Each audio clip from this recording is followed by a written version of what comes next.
फिर से एक बार स्वागत है मेरे चैनल पर। मैं हूँ राज, आप देख रहे हैं हाईवे नाइट। दोस्तों, आज की जो घटना है ये रामेश्वर जी ने भेजी है। रामेश्वर जी दिल्ली से गुजरात जा रहे थे अपना ट्रक लेकर के, और ये घटना 2004 की है। तो चलते हैं दोस्तों रामेश्वर जी की कहानी में, घटना में। लेकिन दोस्तों, आपने मेरे चैनल को सब्सक्राइब नहीं किया है तो प्लीज़ कर लीजिएगा, और साथ में बेल आइकन का बटन को ज़रूर दबाइएगा ताकि वीडियो का नोटिफिकेशन आपके पास जाता रहे। तो चलते हैं अब हाईवे नाइट के इस सफ़र पर। दोस्तों, मेरा नाम रामेश्वर है। ये 2004 की बात है। मैं दिल्ली से और गुजरात के लिए निकला था, अहमदाबाद जाना था। मेरे साथ में मेरा असिस्टेंट अनिल साथ में था। वो लड़का तो काफ़ी दिनों से ट्रक चला रहा था और मेरी मदद भी करता था, और लगता था कि जैसे वो मेरा छोटा भाई है। वो मुझे भी इज्जत देता था, मैं भी उसको बहुत प्यार देता था। अब रात का समय था, करीब 2 बज रहे थे रात के, और मैं देखा खिड़की पर अनिल बैठा झपकी मार रहा था, कहा जाए तो सो रहा था, और मुझे भी अब झपकी आने लगी थी।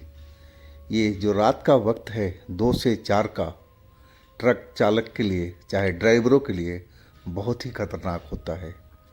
इसी वक्त में बहुत तेज़ नींद आती है और ड्राइवर कोई न कोई गलती ज़रूर कर बैठता है जिससे वो चोट खा जाए या अपनी जान गंवा बैठे। मैं भी एक बार ऐसे ही बचा था, बहुत बाल। वो तो भगवान की दया थी कि मेरी नींद एंड टाइम पर खुल गई कि मैंने अपने ट्रक का ब्रेक लगा दिया था, नहीं तो मैं उस दिन गया ही गया था। ट्रक मेरी पहाड़ी से नीचे लुढ़क जाती, लेकिन भगवान ने मेरी सुन ली थी, मुझे बचा लिया था। और उस दिन से मैं 2 से 4 का बीच का जो समय है बहुत ध्यान से रहता हूँ। नींद तो आती है, लेकिन नींद भगाने का ड्राइवरों के पास में बहुत सारे इलाज होते हैं। कई लोग तो मिर्च भी खाते हैं, कड़वी मिर्च। कई चाय के लिए इंतज़ाम रखते हैं, और कई हैं जो अपना ट्रक रोक देते हैं और थोड़ा चहलकदमी करते हैं, उससे उनका नींद फ्रेश हो जाता है। और वही मैंने अपना ट्रक को रोका कि मुझे बहुत नींद आ रही थी, और जो मेरा असिस्टेंट था अनिल, वो सो रहा था, मैं उसको जगाया नहीं, सोने दो। लेकिन मुझे तो नींद घेर आई थी। मैंने भी अपना ट्रक रोक दिया, और रोक करके मैं फ्रेश होने के लिए चला गया। और फ्रेश होकर के मैं सड़क पर चहलकदमी करने लगा था ताकि नींद मेरे से भाग जाए, अब मैं बिल्कुल फ्रेश हो जाऊं।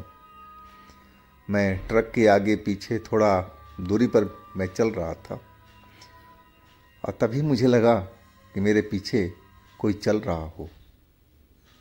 मैं मुड़ करके देखा तो मुझे कोई दिखाई नहीं पड़ा। मैं समझा कि मेरे मन का वहम है, और मेरे ऐसा ही लगा था। लेकिन दोस्तों, वो जो जगह थी वो भूतिया जगह थी। मुझे उस जगह पर ट्रक रोकना ही नहीं चाहिए था, लेकिन मैं अब तो गलती कर बैठा था। अब उसकी सज़ा तो मुझे भुगतनी ही थी, और मैं अब सोच लिया कि अब बहुत हो चुका, अब चलते हैं अपने ट्रक में, अब यहाँ से चला जाए। और जैसे ही मैं ट्रक की तरफ बढ़ने लगा, तभी किसी ने मेरी गर्दन को पकड़ लिया, जो कि दिखाई नहीं दे रहा था। अब मुझे 3-4 फुट हवा में उठा दिया था। मैं तो चिल्ला भी नहीं सका, मैं अनिल को आवाज़ भी नहीं दे पाया कि अनिल मुझे बचाओ या मेरी हेल्प करो। मैं तो एकदम सन्न सा रह गया था, और इसके बाद तो मेरी गले पर दबाव पड़ गया था। मैं तो ऐसे भी नहीं चिल्ला सकता था, और वो अनजान शक्ति मुझे दिखाई भी नहीं पड़ रही थी कि कौन है वो, और मेरे से क्या चाहती है। लेकिन वो नज़र तो नहीं आई, ना उसकी आवाज़ आया। बस हवा में मुझे टांगे हुए था। जो भी था, मेल था, फीमेल था, जानवर था, भूत था, प्रेत था, मुझे नहीं मालूम। लेकिन हवा में तो उसने उठा रखा था और मेरे गर्दन पर तो जोर लगाए जा रहा था, दबाए जा रहा हो। उसका एक ही मकसद था कि मुझे मारना, और उसी काम में वो लगा हुआ था। मैं उसके बंधन से मुक्त होने की बहुत कोशिश कर रहा था। अपने हाथ पैर जोरों से पटक रहा था, छटपटा रहा था, लेकिन सब व्यर्थ गया। मैं उसके बंधन से मुक्त नहीं हो पाया। अब मेरी सांस जो थी वो थमने लगी थी, सांस लेने में भी दिक्कत होने लगी थी। अब मैं भगवान से ही मन मन गुहार करने लगा कि प्रभु आप मेरी रक्षा करो, आप ही मेरी रक्षा कर सकते हो। और तभी मैं देखा कि मेरी नाक से खून निकल करके मेरे सर पर गिरने लगा था। शायद दबाव की वजह से नाक से खून निकलने लगा था। मैं ज़ोर से और छटपटाने की कोशिश कर रहा था कि उसके हाथ से मैं छूट करके नीचे गिर जाऊं, लेकिन जिसने भी पकड़ा था वह बहुत शक्तिशाली था। उसका बंधन से मुक्त होना, मैं छूट ही नहीं पा रहा था, इतना उसका मजबूत बंधन था। मैं निकल नहीं पा रहा था उसके बंधन से। मेरा सब कुछ, हाथ पैर चलाना, सब कुछ व्यर्थ जा रहा था। और नाक से जो खून था वो लगातार टपक रहा था, और मेरा जो शर्ट था सफ़ेद, पूरा लाल हुए जा रहा था। अब मैं समझ चुका था कि अब मैं मरना ही मरना है। अब मुझे कोई बचा नहीं पाएगा। अब मुझ पर बेहोशी सी अब लग रहा था कि छाने लगी थी। और तभी एक चमत्कार हुआ, जैसे किसी ने मेरे ऊपर में बहुत सारा पानी फेंका हो। पानी फेंकते ही मुझ पर जो पानी गिरा, और इसके बाद तो मैं ज़मीन पर नीचे गिर पड़ा था। जिसने भी मेरे को पकड़ा था, जो आत्मा था, जो शक्ति थी, वो मुझे छोड़ दिया था। और फिर भागते हुए कदमों की आवाज़ सुनाई पड़ी, और फिर वो बंद हो गया सुनाना। मैं नीचे गिरा हुआ था, सांस लेने की कोशिश कर रहा था, और तभी अनिल की आवाज़ सुनाई पड़ी, उस्ताद आप ठीक हो ना? ठीक हो ना उस्ताद? मैंने उसकी तरफ देखा जो मेरे बगल में ही खड़ा था। वह गंगा जल की बोतल हाथों में लिए हुए था। अभी भी वो बोतल खुली हुई थी। शायद उसी बोतल से वो गंगा जल निकाल करके मेरे ऊपर फेंका था। और तभी मैं उस अदृश्य आत्मा के हाथ से मैं बच पाया था। अब वो मेरे पास में आ गया था और थोड़ा गंगा जल और मेरे चेहरे पर डाला और बोला, उस्ताद उठ जाओ, उठो उस्ताद, उठ जाओ। मैं कोशिश किया उठने का, मेरा हाथ को सहारा दिया अनिल ने और उठाया मुझे। उठ गया मैं अभी भी सांस लेने में दिक्कत हो रहा था, और मैं लंबी लंबी सांस ले रहा था।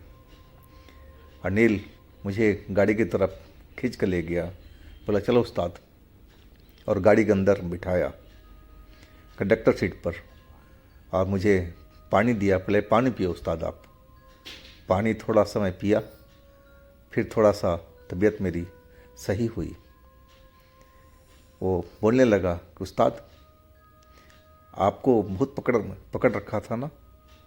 मैं देखा था, बहुत ही भयानक था, काले रंग का, लंबा सा था, चेहरा तो जैसे राक्षस की तरह था, और उसकी आंखें तो एकदम लाल लाल सी दिखाई पड़ रही थी।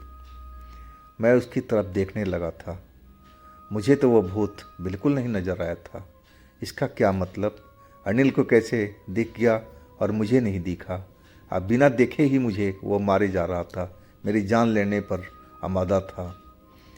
बोला उस्ताद जब आप नीचे उतरे थे ना, दरवाज़ा खोल करके बाथरूम करने गए थे, तभी मेरी नींद खुल गई थी। अब मैं डर गया था कि कहीं आप मेरे को डांटो नहीं, तो मैं आपकी तरफ देखने लगा था। चहलकदमी कर रहे थे, यानी कि जब आओगे तो आपसे मैं माफ़ी मांग लूँगा कि मैं सो गया था। और तभी मैंने आपको देखा हवा में उठते हुए, और तभी मुझे लगा कि एकदम अजीब सा साया वहाँ पर नज़र आया, प्रकट आया हुआ था। वो आपको गर्दन से पकड़े और खड़ा था। तभी मैं समझ गया कि आपके ऊपर में ये भूत ने हमला कर दिया है। मैं गांव का रहने वाला हूँ उस्ताद। हमारे यहाँ पर गंगा जल का बहुत महत्व है। गंगा जल से ही भूत प्रेत को उतारा जाता है हमारे गांव में, तो मुझे इस चीज़ का पता था। और गंगा जल तो हमारे गाड़ी में आपने रखा हुआ था, जो आप पूजा करते हैं भगवान की। तो मुझे बस यही उपाय सूझा कि क्यों ना गंगा जल को आजमाया जाए। और मैं जल्दी से उतर करके और वो गंगा जल आपके ऊपर में छिड़का, उस भूत के ऊपर में छिड़का। तभी वो भूत आपको छोड़ दिया था और आप नीचे गिर गए थे। मैं सब तो देख ही रहा था, लेकिन मुझे वो भूत नहीं दिखाई पड़ा था। और खैर, मुझे भूत से लेना देना क्या था, मुझे तो मेरी जान बच गई थी, उतना ही मेरे लिए काफ़ी था। अब मेरे से तो गाड़ी थोड़ा दिक्कत थी चलाने में, है कि मैं सांस बहुत तेज़ तेज़ ले रहा था अभी भी, और ड्राइविंग सीट पर अनिल संभाल लिया था। वो गाड़ी स्टार्ट करके चल पड़ा था और बोलते जा रहा था, उस्ताद घबराओ नहीं, आपको कुछ नहीं होगा, आप बिल्कुल ठीक हो।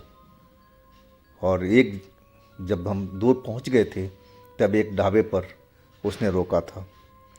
फिर हम उस ढाबे पर गए और अनिल ने दूध गर्म करके मंगवाया था, और मेरे जो शर्ट सने हुए थे खून से, उसको भी साफ पानी से किया था। खैर, मेरे पास तो दूसरा शर्ट भी था, लेकिन गर्मी के दिन थे, वो शर्ट भी जल्दी साफ़ हो गया था। और फिर हमने इस बात को जिक्र किया था वहाँ पर, जो ट्रक ड्राइवर वहाँ बैठे चाय पी रहे थे, और कईयों ने बताया कि जो रोड है ना, इस पर कभी कभी ऐसा घटना होता है। वो ट्रक ड्राइवर सब बताने लगे थे कि कोई ठीक नहीं होता है कि कब कहाँ होगा, कुछ मालूम नहीं, लेकिन होता तो ज़रूर है। अब हम समझ चुके थे कि वाकई में जिस रोड पर थे, जिस जगह पर थे, वो भूतिया तो था ही। अगर वो गंगा जल मेरी ट्रक में उस दिन नहीं होता, तो क्या अनिल मेरी मदद कर पाता? बिल्कुल नहीं कर पाता। तो इस बात को तो मैं हमेशा ख्याल रखता हूँ अब, कि हमारा जो ट्रक के अंदर में गंगा जल हमेशा मौजूद रहता है। और मैं तो ऐसे भी पहले भी भगवान का पूजा पाठ गंगा जल से किया करता था। अब तो मैं ज़्यादा ही पूजा पाठ करता हूँ। तो दोस्तों, ये थी रामेश्वर जी की कहानी। अगर आपके पास भी अपनी कोई आप बीती है, कोई घटना है, तो मुझे आप इंस्टाग्राम पर या मेरे व्हाट्सएप नंबर पर शेयर कीजिएगा। मैं आपकी कहानी को ज़रूर बनाऊंगा। आप मेरे दूसरे चैनल पर भी विजिट कीजिएगा, उसमें भी अच्छी अच्छी कहानियाँ भरी पड़ी हैं। लिंक मैं नीचे डिस्क्रिप्शन बॉक्स में दे रखा हूँ। कहानियाँ सुनने में बहुत मज़ा आएगा आप लोगों को। तो आप मेरे चैनल को सब्सक्राइब कीजिएगा, लाइक कीजिएगा, शेयर कीजिएगा। फिर हम कल मिलते हैं एक नई कहानी के साथ में। आप लोग अपना बहुत ही ख्याल रखिएगा। नमस्कार।